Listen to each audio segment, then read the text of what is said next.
Welcome in to the fastest hour in hockey. It's the Real Kyper and Bourne Show. We are live on Sportsnet, Sportsnet 590 The Fan, Sportsnet 960 in Calgary, Sportsnet 650 in Vancouver, and Sportsnet Plus. Nick Kypreos, Justin Bourne, Sammy McKee, technical directors Derek Brandeo and Jake the Snake Schultz.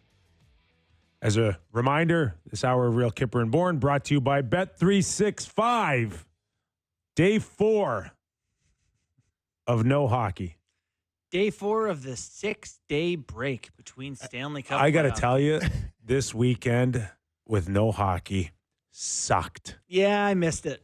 Still going through withdrawals. I needed something. You know what it is? Sammy has to work the weekend games, right? Because of Leafs talk. So he's like, But that's it's over. Nice. Yeah, I know. Oh, yeah, it's That's got what I'm canceled. saying. That's why he's Right? glad to have the free time. I just have to sit there and watch the games, so I miss it. It got canceled. Yeah, the Leafs canceled it on us. They did. Leafs talk got canceled by this. Another reason why you're sour. I mean, listen, they should call this show, instead of Real Kyper and Bourne, 3 guys who haven't thought about hockey since the mics went off Friday. I'm reading the Count of Monte Cristo. It So is fantastic. if the conference final goes deeper, then we got hockey on the weekend. That never happened. There's really no way to guard around it. Well, I mean, Kip, do we need 6 days off? But how do you do that? Like if buildings have been committed or if the buildings are unavailable, what do you do? Yeah, I mean, if that's the case, you're right. I guess you just have it go on for 3 weeks like we're going to do here. But I do think that fans check out. And actually, this is something that McKee and I briefly touched on before the mics got turned on here. Was like, can we just drop the puck September 15th? Do we really need to start mid-October so that it takes us to damn near July? This is It's not hockey It's season. an American thing up against football and college ball and all of that. Let's stand in there it's an and American fight thing. then. Let's stand in there and fight instead of just like, I don't know. That's Homer versus Drederick Tatum there, buddy. we're getting killed. We're getting killed in that fight, but no one's watching now anyway.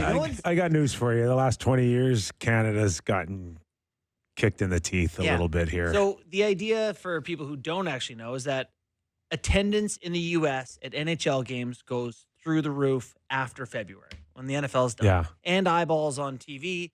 So they want as much hockey post-February in the U.S. as possible, which if you're Canadian, sucks. If fans have disappeared a little bit or gone astray the last 4 days and potentially 6, I think this series has a chance to pull them back right away. I think this has a chance to attract a lot of eyeballs. You're right. This series itself, these two teams, this matchup is enough to make me say I'm staying invested here. Now, This ratings matters. in general have been down in the States. I think even significantly. But if I'm not That's a market. if I'm not mistaken, I think Edmonton and Florida did well last year in the final. Yeah. But it did go 7 games, Yeah. but I think it did well. Well, I mean, the thing is you have the best player in the world involved in the final. It's always going to garner a little bit of interest. Intriguing for everyone. And I do who's think, never won a cup. not to go full like ratings talk here, but I actually think this is a pretty awesome opportunity for the NHL because, like, you know, NBA fans will be excited about the Oklahoma City Thunder versus the Pacers in the final. Tough draw. But that's not exactly the most crossover event in terms of getting like the casuals involved. And Connor McDavid versus the against the defending champs with a chance to rebound. It actually has a chance here to kind of, you know. So let me throw a few. It does. Let me throw this at you, okay? We're coming off 4 nations. We're coming off a Canada kind of U.S. feel. And we're coming off a very violent, right? 9 seconds. We got a chance here to recreate all of that Oh, you in think the final. Be you some wanna fight? energy?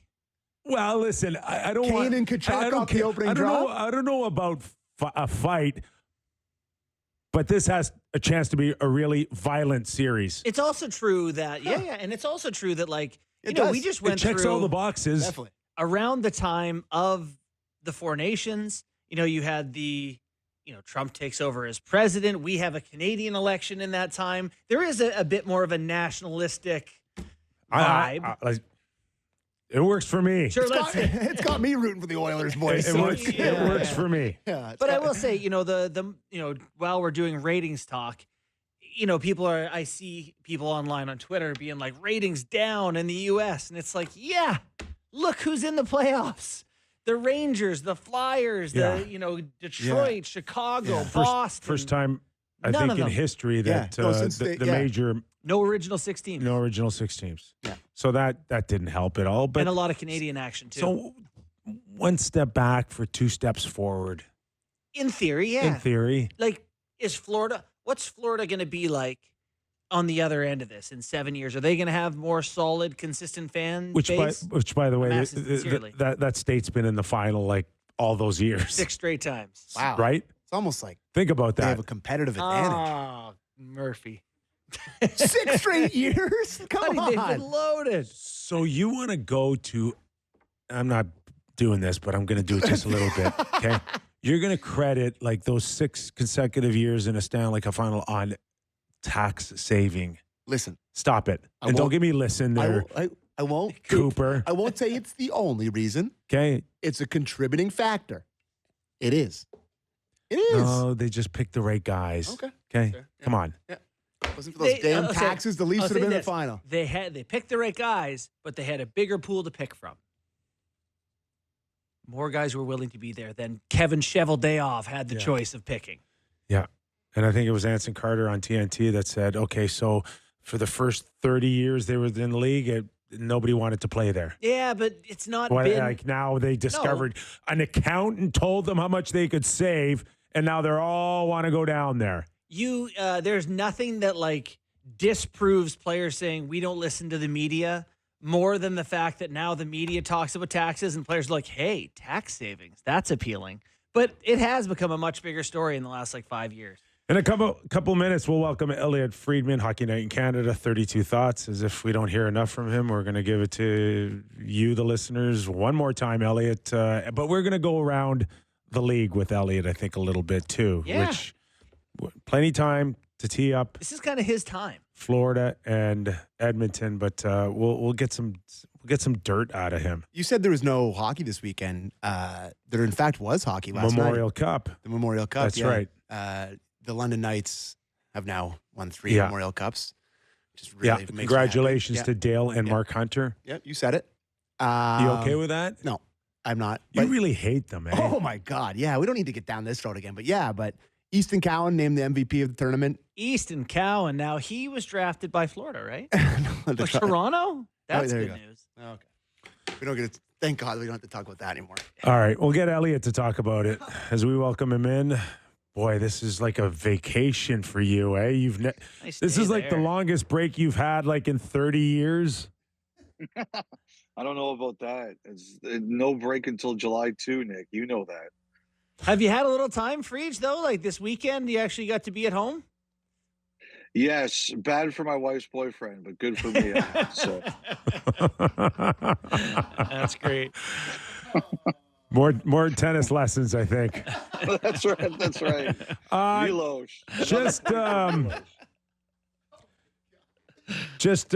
We figured with you, we'd kind of go around the league first of all. Obviously, there's going to be plenty of time for all of us to dissect still in the next few days, a Stanley Cup final. But, in terms of Elliotte on these days off, how much have you been on the phone in terms of the feel going into the month of June? I got a trade board coming out here in the next little while for Sportsnet.ca. Could come out as early as today, so keep an eye on it. And one of the things that I kind of stressed on it, Elliotte, was that with the draft changing the way it is and teams not physically being all together under one roof, basically, it could start the combine, which is going on this week in Buffalo, where all the teams are there doing their various interviews, but it could be a new breeding ground to start trade talk. What are your thoughts on that? I think you're totally right. I also think, guys, that I'm more convinced now that this decentralized draft will be a 1-year thing. Yeah. I think we're going to go back to the previous way next year, but Okay, can you rephrase that? It'll be a 1-year flop. a 1-year flop. Yes, a 1-year flop. Everybody I think kind of realizes now it was a mistake, and I think they realized it was a mistake when they saw what the Sphere was like. But by then, the commissioner said, "No, you guys voted for it. It's too late to change it now." But yeah, Nick, you're right. This week's going to be big. They got all the teams there. They've got all the agents there. There's going to be a lot of talk. There's going to be a lot of conversation. We've seen a couple signings today. Clevin in Ottawa and Yanni Gordon, Tampa Bay, and I think there are going to be more. And I think we're gonna find out this week what's real and what isn't. And the one question I don't know yet, Nick, is that usually teams wait until the draft. The pressure point isn't now. The pressure point is when you got to make your decisions right there. I wonder if because people are here, we might actually see some action this week, simply because you're never going to be face to face again. So what happens this time of year, and what can happen in terms of, like, for you, what are you keeping an eye on? What sort of things, when you're talking about this, could come out? Is it trades? Yes. Yeah. Like, for example, like Nick's got his trade board, and I'm sure we've probably heard a lot of similar names. I'm sure Nick's heard some that I haven't heard yet. I'll wait to see it. But like there's Rossi, like that's a big name. There's the Buffalo guys, like they've got Byram. Peterka clearly is trying to make noise to force them to make a move. The Rangers have a bunch of guys out there. Nick Hague is a name that I think is getting a lot of attention. There's a lot of players out there, Justin. Like, if you really think about it, Justin, how many truly untouchable players are there in this league? Truly untouchable players. Yeah, 5. There aren't 5, a handful. 10. Yeah, there aren't that many. So I think you're going to see a lot of players discussed. Rasmus Anderson, Thatcher Demko, and then there's the free agents. There's Nick Ehlers. What are the Jets thinking here? Are they still trying to make this work? Do they still think they have a chance to make it work? Do teams say, "Hey, I'll give you a pick if you let me get my hands on to talk to this free agent early"? And then there's, of course, your Fridays with Doug McClan. I always remember Doug's line about tampering. It's not, "I'm looking for this guy. I'm looking for a left shot who stands about 6'4". Yeah. Do you know anybody like that? Yeah. So, like, all of this stuff is going to be going on right now. All of it. You're watching and listening to Elliotte Friedman, Hockey Night in Canada, 32 Thoughts. So let's start out west in Vancouver. Yep. I think it's safe to say everybody's watching and listening on Pettersson in terms of where Vancouver goes, and with a pending no move clause kicking in July 1st, and whether or not how aggressive do they want to be to look around and look at options here. But with a coaching change, a major coaching change behind the bench, would you ever see a major trade with Pettersson before July 1st, in your opinion? Or is this just a feeling out process to know what's out there with Pettersson? I think they've known what's out there for him for a little bit of time, Nick. To me, it simply comes down to if they want to do it. Jim Rutherford is the guy who spearheaded signing Pettersson. He was the guy who was most behind it. He was the guy who wanted to do it. I don't think everybody in the Vancouver organization was sold about it when they did it. But Jim Rutherford, who had the biggest voice and the biggest vote, he was. And so you have to tell me that he's changed his mind, or he feels there's something he's got to do differently. Now, I think at different times this year, the Canucks really thought about it. I think one of the issues was that Pettersson struggled so much this year that it kind of hurt his value. And I don't think ultimately the better thing to do, Nick, is solve your problem as opposed to trade your problem. And I think that is their goal. The other thing too is, if you're concerned about Quinn Hughes' future, and clearly they are, how do you feel about yourself as an organization if you have a situation where both Hughes and Pettersson could be gone in a couple of years? I think you would consider that a major disappointment. So I know they've looked into it. I know they've considered it. I think they know exactly what his value is. But I always remember that Jim Rutherford was the guy who made the decision to sign him. It wasn't unanimous. He did it. So you've got to convince me that Jim Rutherford has changed his mind. Can I follow up with Yeah. Vancouver? Yeah, for sure. Just, you brought the name up, Quinn Hughes. There's no question. They're on the clock with this guy, with his contract in a couple of years. Absolutely. So it's not like anyone's dousing anything about whether or not this guy wants to stay or not, and he's not going anywhere. Is this just going to grow legs here for the next little while here? And will we feel like the link between Vancouver and New Jersey can only grow legs from here on in? Nick, as you know, there's only one thing that's going to change all this, and that is Vancouver has a really good year, and Vancouver is a contender. Last year, when they went to the second round of the playoffs and took Edmonton to 7 games, nobody was talking about any of this stuff. Nobody. And this year, they have a nightmare of a year. They trade Miller. They miss the playoffs. Their coach leaves. Now this comes out. You think guys don't leave situations where they think they can win. Guys want to win. Unless they got two brothers they really want to play with. Yeah, but you know what? Yeah, you know what, Nick? I got to tell you something. I think if he thought Vancouver was a winner, I don't even think this would be a question. I really don't. If he thought he could win here, you can, like, the thing is, like, I had one agent say to me a couple years ago, he had a player that was a little bit unhappy, and he had a team that had like a monster deal on the table for him. And he said to the player, one of the things they talked about was, like, you could win here. And he goes, yeah, and they got a lot of money on the table. Yeah. He says, look, like, if you sign the contract and things go badly, you don't think we can maybe force an exit to go somewhere else? Like, you can always do that. Paths can always change. These agents, they have a lot of power. Players have a lot of power. Situations go badly. Players have more power in the NHL than they've ever had before. So I look at it this way. If you're Quinn Hughes, I think more than anything else, he wants to win. And if the Vancouver Canucks are in position are in a situation where they can win, I don't think we're hearing a lot of this noise. But like, Jim Rutherford is a smart guy. He doesn't throw that comment out there at the end of the season by accident. He knows they had a really hard year. And if it continues to go like this, Quinn Hughes is going to start looking and saying, I don't want to be somewhere where I'm not going to win. So I don't think this is a question if the Canucks are a winner. I think it's purely a question because they're not going very well.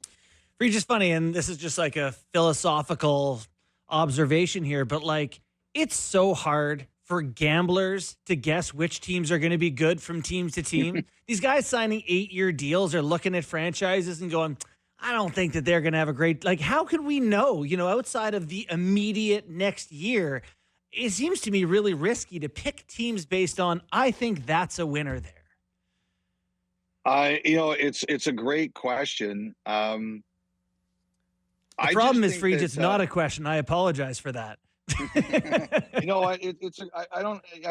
Ultimately you take your chances. Like, some guys, like, for example, last year, how many of us thought that Nashville were going to be in a really good spot after the summer they had, and they had a disaster of a season? Right. And Capitals were awesome. Capitals were awesome. Capitals were fantastic. I mean, there's some teams you look at and you think they're always going to be good, and you take your chances. It's amazing to me now, like, this whole debate about Florida and the taxes, it's a factor. But remember, a few years ago, nobody wanted to play for the Panthers. Mm-hmm. It wasn't until they became a good organization that people wanted to play for them. Yep. Elliotte, we heard from Toronto Maple Leafs Brad Treliving the other day. What's your interpretation of DNA? Is that just a fancy way of saying we got to get rid of some players? I heard your take on it last week. I was listening to you guys on Friday afternoon after the press conference, or Thursday afternoon after the press conference. And, Nick, you know what it means. You know that decision might be made for them. Like, one of the biggest pieces of their DNA is an unrestricted free agent, and everybody thinks he's leaving. So they don't even need to change their DNA. It's going to be changed for them if it happens that way. You've heard this in high school, I'm sure, many times. I'm breaking up with you. Right? That's right. Not the other way around. That's right. It's what's George Costanza? You're giving me the it's not you, it's me routine. I invented that routine. Yeah, it's I think the thing about it this year, guys, is if you really look at the free agency class, it's not that deep. Like there's a lot of teams out there with a lot of cap space. How many teams out there are talking about we need a 2C? There's like 15 teams out there saying we need a 2C. I believe this is the start of inflation, if I know how economics works. There's not a lot of 2Cs out there. Yeah. Not every one of these teams is going to get what they want to get. Bennett, I don't like. Do you guys buy that there's a team out there that's going to pay Bennett $10 million? God, I kind of do. Like, I don't think there should be. But can I just explain to you though? Like, if they are willing to pay him $10 million, do you know the equivalent to staying in Florida would be under $8 million? Yes, 100%. I understand that. So if you have trouble believing that a team could go to 10, why on earth would he leave? Wait, didn't you just tell us taxes don't matter? Well, in this case, it does. Okay. I'm all for players getting paid. Like I have no problem seeing anyone get paid, and I think at the end of the day, I would expect that Bennett is likely to stay down there.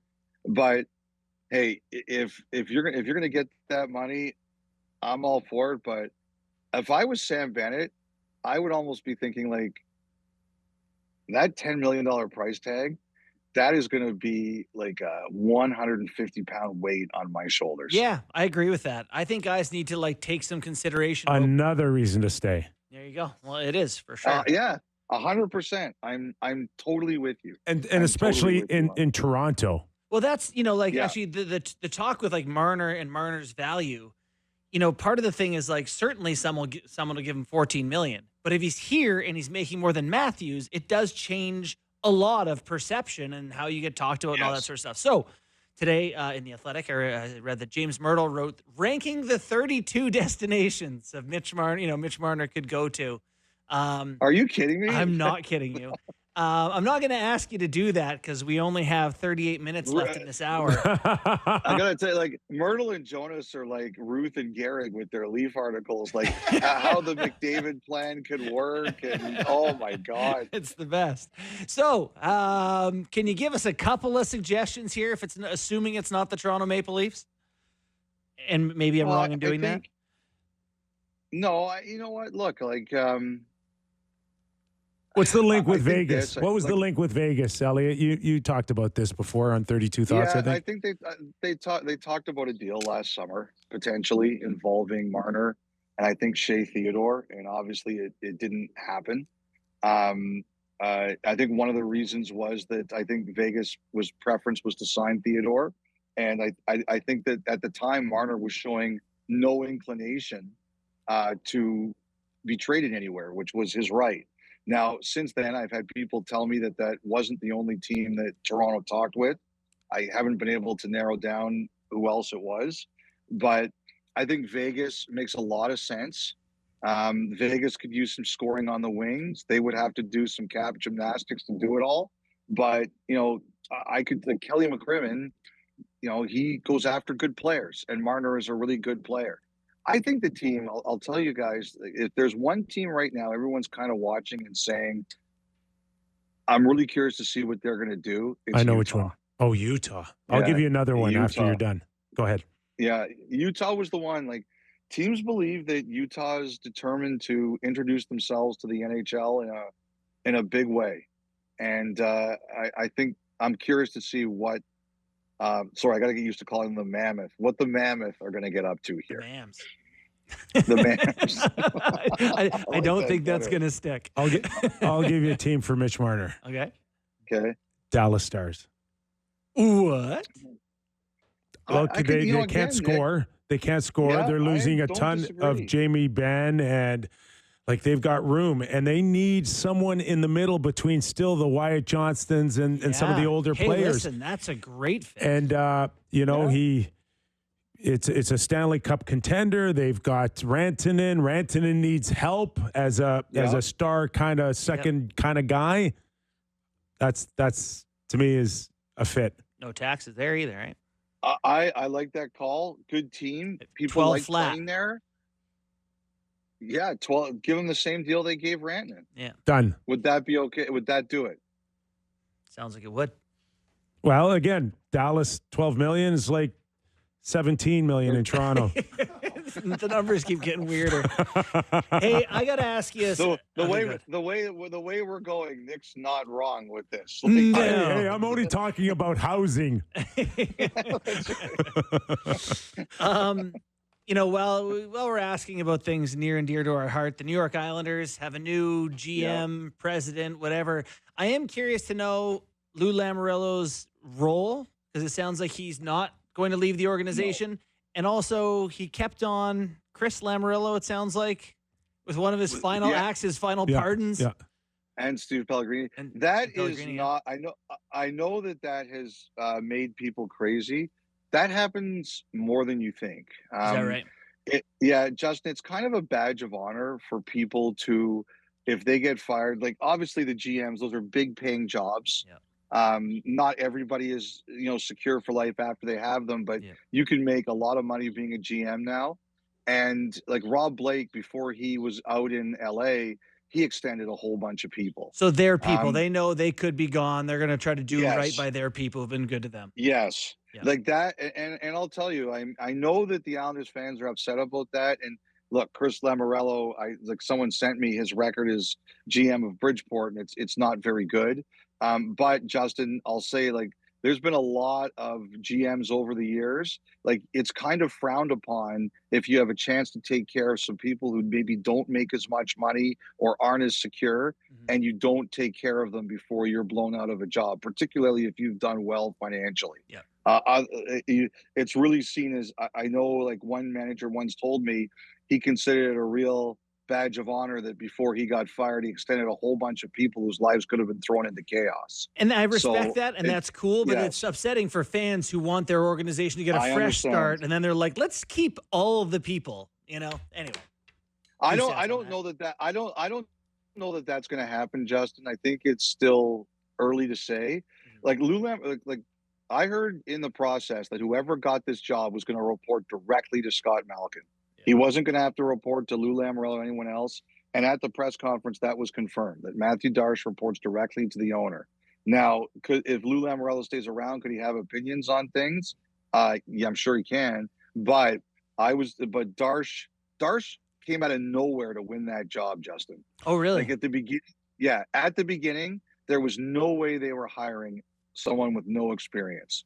But Darche, he won that job. And I just don't see them giving him that job over a bunch of other people. They interviewed Holland. They interviewed they wanted Holland to talk turned to Jeff it down, Gordon. though. Yes, he did. Holland had the job first.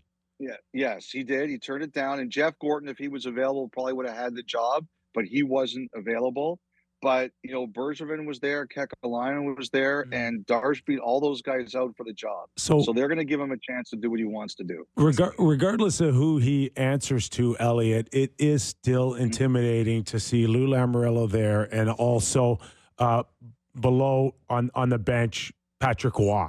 Those are very, very strong, opinionated guys. My understanding is he didn't have an option on Patrick Roy either. He had to take him because they owe him a lot of money for the next 2 years. Yeah. And they're going to try to make the playoffs next year. It might be 3. I have to check. Yeah. At least $7.5 to $10 million if it's the third year that you're talking about. Yes. You're right. It's a huge job that. One of the reasons I think Ken Holland turned down that job is Ken Holland's a lot closer to winning the Stanley Cup in LA than he is on Long Island right now. And that's a factor. There's no question about that. I don't agree. Anyway. Well, you think the Islanders are closer to winning the Cup than the Kings are? Well, if you see the Kings in the first round, they look good to you. They look red hot. And Anze Kopitar getting better. How about Drew Doughty? Anyway, sorry. Go ahead. Just one more thing, Elliotte. Maybe it the conversations in general with some players with no moves, and maybe we'll just talk about Morgan Riley, who's made it real clear that he doesn't want to go here. Do you think moving forward we'll see more teams put pressure on guys with these clauses to give them up anyways? What do you think happens with Morgan Riley? I don't think I'd be surprised if he would go. Like, one guy who I do think will consider moving is Marchessault, but it's a very low amount of teams I think he would consider going to. He's got a no move clause until 2028, but I think he's indicated to them that there might be a couple teams he would consider. But I do think that what happened with the Rangers this year, it isn't something that I think anyone would try to emulate, but I do think that, like I'll say one thing. Like, I had an agent tell me today, I have a list of all when my lists are due, and as you imagine, any agent would, because I know if I'm a minute late with the list, they'll pounce. My guy's they'll pounce. Mm-hmm. So I think they're definitely expecting it. Maybe not the same way the Rangers handled it, but when someone opens up a door a little bit, you take advantage. Chris Kreider going to get traded this summer? One of the names you're hearing? You know what? I think the biggest thing I get on him is the health. Yeah, people are worried. Yeah, I mean, what does he have, 3 years left?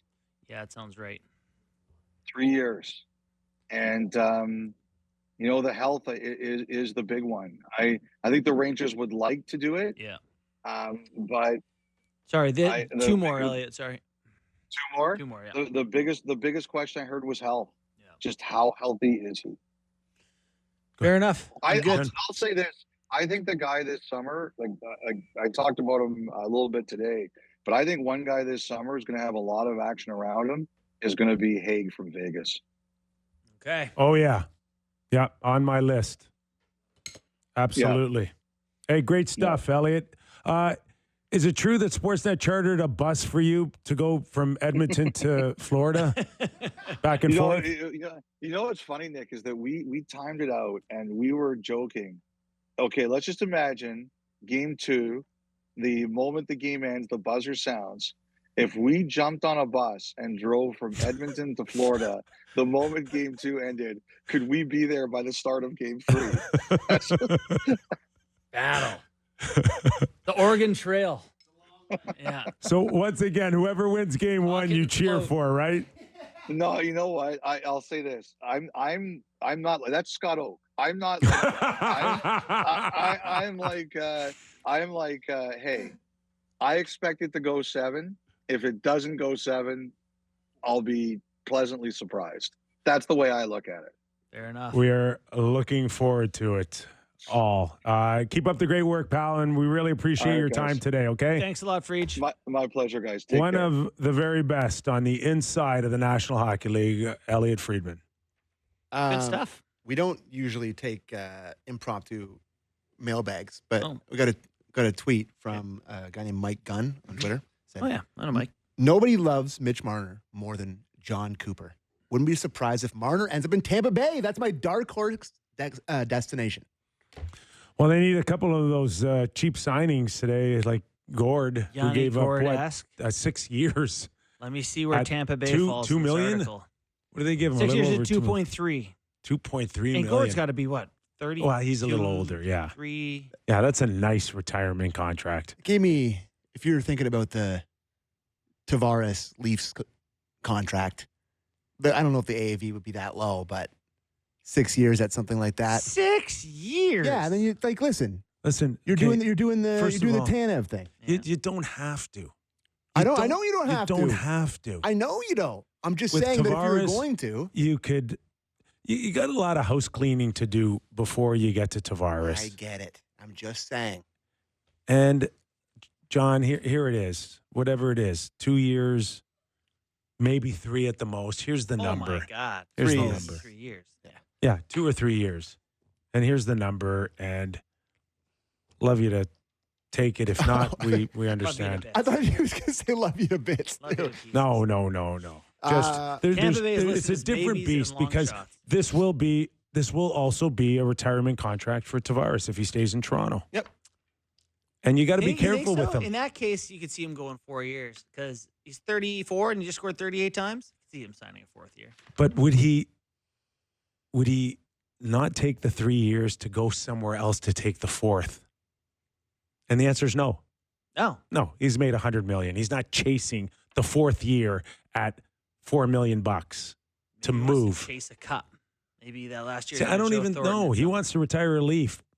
That's his number one. If it's his number one priority above trying to win a cup, then he's going to sign whatever he's basically offered.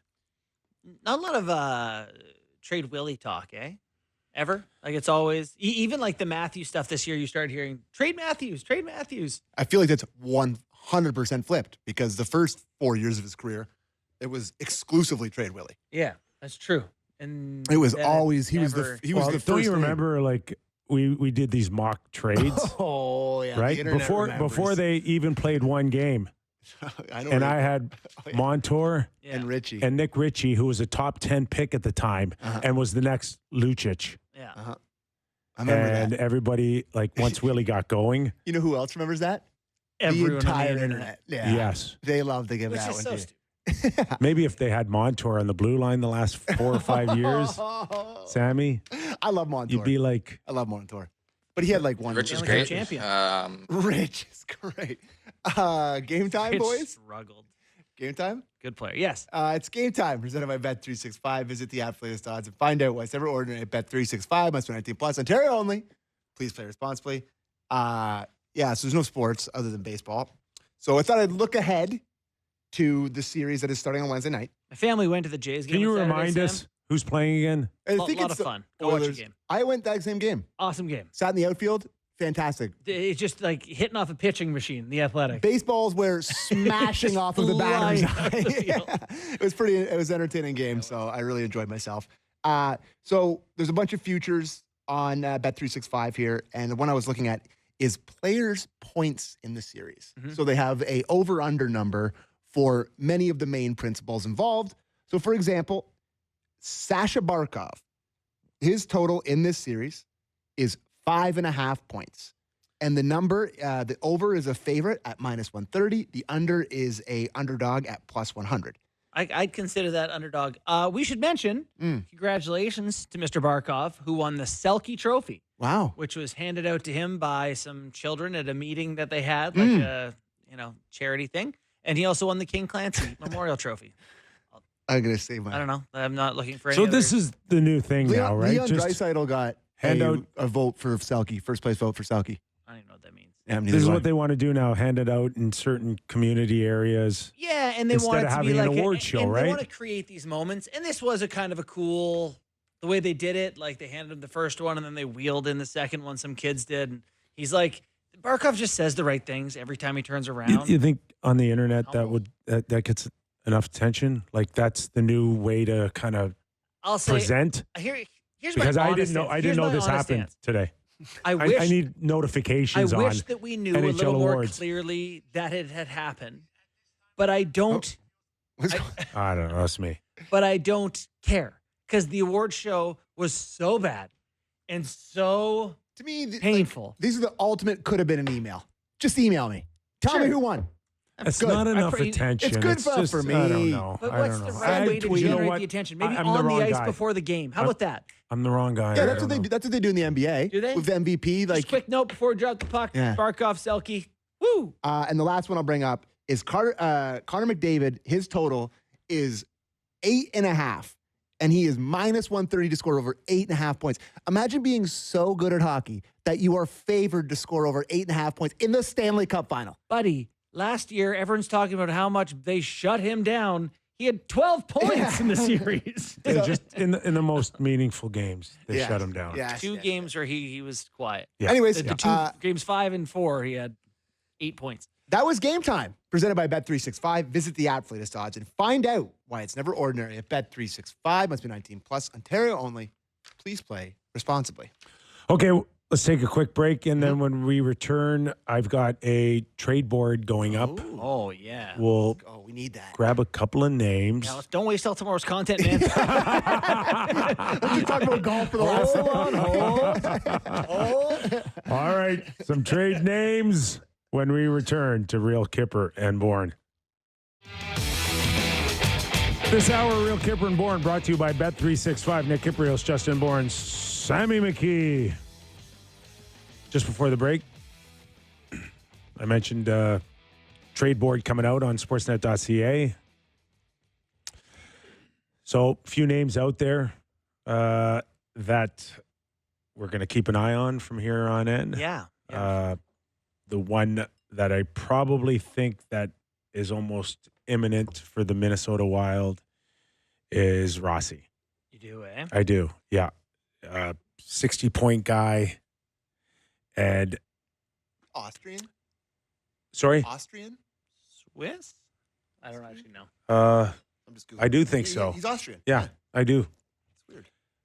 A lot of Austrians in the right, NHL. It's not weird to be Austrian. It's weird no. to be in the NHL. Yes, correct. A 60-point guy now that you'd think, Young. yes, young. 23? But you would think Minnesota would be all over this player as one of our pieces here. Yeah. But that's not the sense that you had during the season, where at times his minutes were questioned.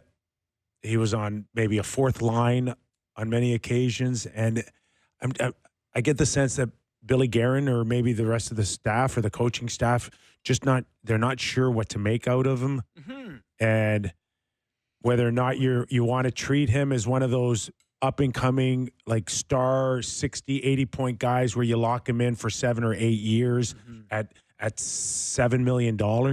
That's not happening there. This guy is the most Penguin of all time. Yeah, Kane too, but Penguin probably more than anything. Buy Penguin. low on a Yeah. 5'9" guy with huge upside.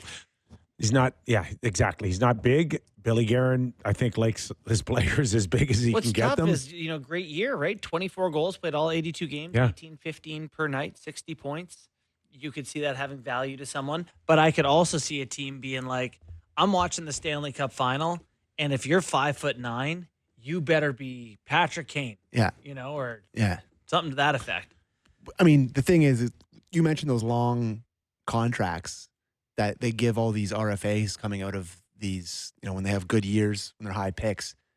It just feels like all these agents probably now are just pushing for the 8-year thing because it feels like a lot of them get it, no? Like you would imagine that Rossi's agent, whoever it is probably pushing to get the 8-year deal, and he's like, Guerin doesn't want to do it, so. It is crazy, though, because, if you go back, I'm looking at his stats. So this year, 60 points in 82 games. Year before, 40 points in 82 games. Year before that, he's playing for the Iowa Wild. He's only been in the league 2 years. Mm-hmm. So you could see him having more hedge. upside. You're hedging for sure. There is a possible offer sheet threat based on, I think, the success of the St. Louis Blues last year on Edmonton. There is a thought that someone could come in and offer him the max number on a return of a first-round pick and a third-round pick, which would be $6.8 million. But if you're Billy Guerin, you'd take the first and third all day long, wouldn't you? Oh God, I'd hate giving up a 60-point guy and then going back into the system and waiting 3 or 4 years for the next 60-point guy. They're trying to be good now. The Wild, they don't suck. They're trying to be good. So you're right. You're right. The Wild are in a tough spot, but they finally have money freed up. But Kaprizov, Eriksson Ek, Boldy as a top line is good. Yes, and Boldy was another guy that got the $7 Your fave. You love million. Boldy. Buddy, put me on that team. I love Yeah. Boldy. Yeah. Boldy's a player, man. Yeah. Clutch. Elliotte Friedman mentioned the name Nick Hague. Vegas has made huge financial commitments to Pietrangelo, who's got a few years left. Mm-hmm. Noah Hannafin, and most recently Theodore here. Is there even room for Nick Hague, who's 26-year-old RFA right now? 26-year-old RFA who is a monster. 6'6", 240. Buddy, this is this is Ekholm. it kind of is. I don't think that's funny, except he's more prone to punch you in the face. He'll fight you. But he doesn't necessarily have much offense in him, which probably doesn't push him up towards. He has no offense. He has no offense. So to me, Haig doesn't get to 7 or 8 million, but he can get to 5.5, 6. What would concern me is that he plays 17 minutes a night. And you know who that is if you look at the Leafs. It's Benoit. It's, those type of players. I think has upside beyond that, but I mean, but that's not a lot of teams lining up to get a 6'6" Benoit. Toronto should be one. Well, I would agree, except who is going to do the breaking the puck out, scoring, puck handling? They got a bunch of trees. Well, they're also looking for, you're right, another puck handling defenseman, which brings us to Morgan Riley. He's just not going to go anywhere, huh? Everyone, no, I don't believe that for 1 second. Oh, you don't? That's the first time I've heard that out of anyone's mouth. Every time I bring it up, people are like, "No, he likes it there." It's like, well, I think those they might not like it. I think if you're the Leafs right now, it doesn't really matter if it doesn't work, that something needs to be done. I honestly believe that whether you have a no move or not, if it looks like it's not going anywhere or there's not a mutual feel between two parties, in this case Morgan and the Leafs, that we're on the same page, then Morgan should consider lifting his no move. Mm-hmm. Why would you want to stay somewhere where you're not really welcomed? Or have a future of someone believing in you that you are part of the solution, not part of the problem? I just think the problem is that he's not a problem, right? Well, and that's fine to think that he is, but Sammy, what? Speak. But nobody. No, I do think he's as much as I love the guy his whole career, but I think the last couple of years he's been as much of the part of the problem as anybody else. That problem, but I mean, he can justify roughly his salary. People like him. Sure, he's. I'm so with you. Yeah. Sure. Listen, I believe he's legit number 3 at the most. Yeah. On any team, including a contending one. With this cap going up, that cap hit looks more like that.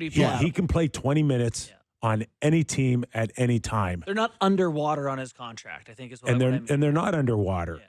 But if whatever the chemistry between him and the team and others with him, it's just ain't working. It's not working, and we're going to have to change something up. And, give us a list. Yeah, I would be I'm interested to see if the Leafs Morgan can come do alive. Something they haven't had the chutzpah to do in other places. Morgan can come alive with another team. I think Seth Jones showed a lot of guys that if the environment isn't right, the chemistry isn't right, doesn't mean you're no longer good. It means that you just you can thrive somewhere else again. Yeah. And Morgan's not thriving here. No. To put you guys on the spot a little bit, if you're looking around the NHL, what are the teams that you're looking at and saying in the next 4 or 5 years, so you're looking for the next Seth Jones spot where you plug into and you're like, that's a solid team. They know how to win. They're going to be good. That's a winning team. Yeah. What teams are those when you look out there, like Vegas that people are talking about with Marner? I think Vegas is going the wrong way. They've spent a lot. And they're older now. They spent a lot to get where they are. They don't have any first. That series against Edmonton was pretty telling. They're not right there. I think, Eichel has hit his ceiling. Anyway, that's just my 2 cents. Dallas could be one for sure. But then earlier in the show, you said, how do you really know? How do you know? No, that's right? That's what I'm saying. How do you hedge? But if you're sitting here, people are trying to guess. Yes. And where? Colorado? Is our show over already? We're just getting into some good conversations. Kyper, you're watching videos over there. What are you watching? I don't know why my volume just keeps popping up. Who's on the come up? Utah Sammy, on the come up? Yeah, we're done. Get us more time. Ottawa? Yeah. Sharkies are going to be coming up pretty soon. They got that Sam Dickinson played for London. Stud D-man. NHL ready, I read. He's really good. Really. Here's the good news. We get to do an extension tomorrow. The exact same show tomorrow. Tune in at 3. As we slowly do the army crawl towards the Stanley Cup Final, Game 1, Wednesday night. In the meantime, we thank Elliotte Friedman for joining us today. Enjoy another night off in the National Hockey League.